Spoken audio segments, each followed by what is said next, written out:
Assalamualaikum warahmatullahi wabarakatuh. Halo teman-teman, perkenalkan nama saya Ahmad Zafi Aliswan dari kelas 10-7 akan menjelaskan materi tentang konsumsi. Pengertian konsumsi. Konsumsi adalah kegiatan yang dilakukan untuk memenuhi kebutuhan hidup dan kepuasan dengan cara mengurangi nilai guna barang atau jasa. Dalam ilmu ekonomi makro, konsumsi diartikan sebagai jumlah seluruh pengeluaran perorangan atau negara untuk barang-barang konsumsi dalam periode tertentu. Tujuan konsumsi. Tujuan konsumsi adalah untuk memenuhi kebutuhan hidup sehari-hari, baik kebutuhan jasmani maupun rohani.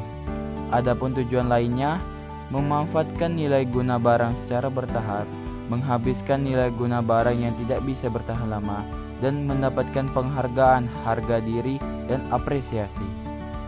Faktor penyebab terjadinya konsumsi. Penghasilan. Semakin besar pendapatan, maka konsumsi akan semakin besar. Harga. Semakin tinggi harga barang dan jasa, maka konsumsi akan semakin rendah. Tingkat pendidikan. Semakin tinggi tingkat pendidikan, maka konsumsi akan semakin tinggi. Gaya hidup. Selera yang tinggi dapat membuat konsumsi meningkat. Selanjutnya, faktor penyebab terjadinya konsumsi adalah jumlah anggota keluarga. Semakin banyak anggota keluarga, maka konsumsi akan semakin besar. Jenis kelamin. Kebutuhan barang atau jasa antara pria dan wanita berbeda. Adat istiadat dan kebiasaan. Kebiasaan dan adat istiadat di suatu daerah juga mempengaruhi tingkat konsumsi. Tingkat bunga. Nilai bunga mendorong penggunaan layanan tabungan dan mengurangi konsumsi. Sosial ekonomi. Faktor sosial ekonomi juga dapat mempengaruhi konsumsi. Ketersediaan bahan pangan. Ketersediaan bahan pangan di suatu daerah juga dapat mempengaruhi konsumsi. Teori konsumsi. Teori konsumsi adalah teori yang mempelajari bagaimana konsumen memenuhi kebutuhannya dengan membeli atau menggunakan barang dan jasa. Teori John Maynard Keynes yang menyatakan bahwa tingkat konsumsi seseorang dipengaruhi oleh besarnya pendapatannya.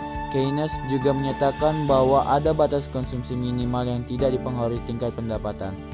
Teori James Dusenberry yang menyatakan bahwa pengeluaran konsumsi suatu masyarakat ditentukan oleh tingginya pendapatan tertinggi yang pernah dicapainya.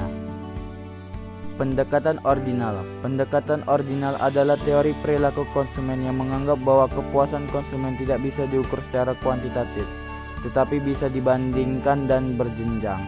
Dalam pendekatan ordinal, konsumen dapat membuat urutan tinggi rendahnya utilitas dari mengkonsumsi sekelompok barang secara relatif. Kurva anggaran.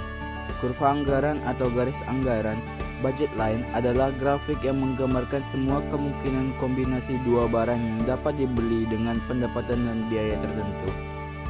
Kurva anggaran ditentukan oleh tingkat harga dan pendapatan yang dimiliki konsumen.